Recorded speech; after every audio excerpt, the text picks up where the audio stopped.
कहना क्या है कि आगे मार्केट में हमारे डिमांड रहतोगे अब ब्रांड हम जनुआ ब्रांड रहतोगे। अच्छा कौन कौन सुने गाना, कौन कौन सुने एक बार हाथ खड़ा करिएगा क्या। और तमाम हमारे मंच पे उपस्थित जितने भी हमारे बड़े भैया हैं सबों को दिल से प्रणाम है। आप लोग आशीर्वाद दीजिएगा जरूर, क्योंकि आप लोग के सामने अभी मैं बहुत छोटा हूँ और कुछ सीखने का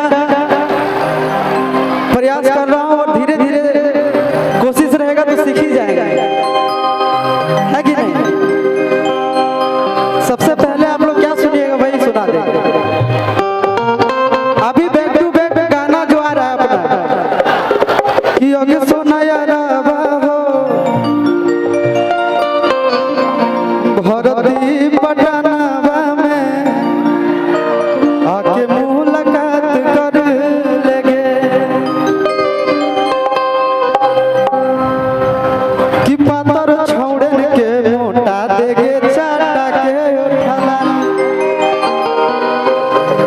लेकिन कहना है क्या, पहले बड़ा हम मजनुआ ही गाते हैं, काहे कि ये हमारे बड़े भैया बंटी भैया के चैनल से आप लोग जान ही रहे होंगे और खेसारी भैया के टीम के माध्यम से हमको भरपूर प्यार भी मिलता है। खेसारी भैया भी प्यार देते हैं और बंटी भैया का फरमाइश था कि गाना आशीष का आना चाहिए। कहना है भैया कि ये जानू तू गरदा उड़ैले हीरे यूपी बिहार हिलैले हीरे अच्छा रचा में तोरे नाम रहतौ रे अच्छा रचा में तोरे नाम रहतौ रे कि आगे मार्केट में हमारे डिमांड रहतौगे ब्रांड हम जनुआ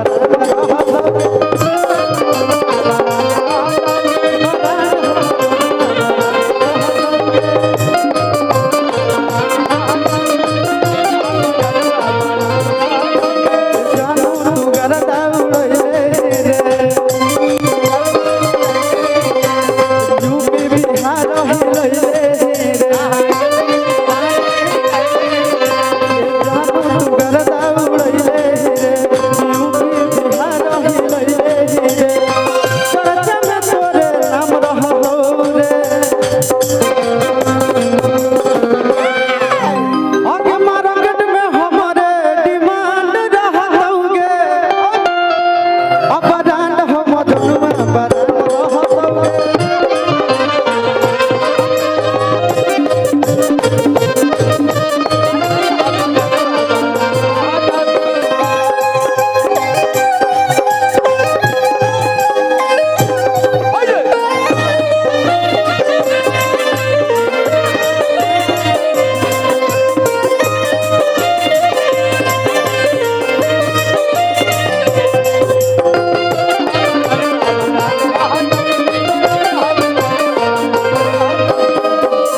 भैया चल के तोरा नाम लिख देबो हम कहा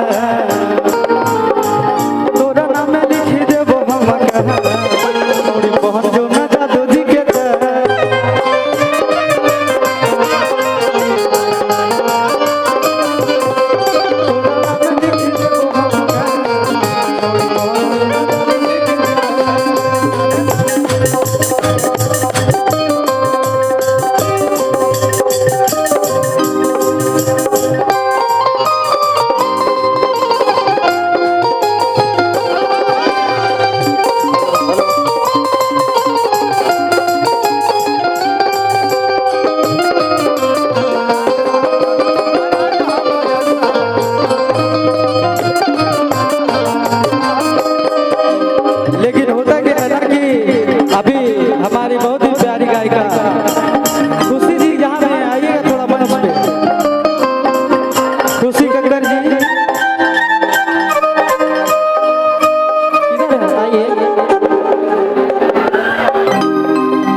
हमारे पप्पू भैया की तरफ से बहुत बहुत पुरस्कार।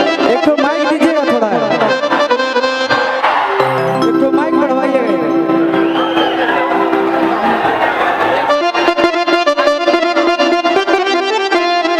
पहले जो साइड करो तो सब लोग वाह कियो के देख लियो जाहियो हाला करे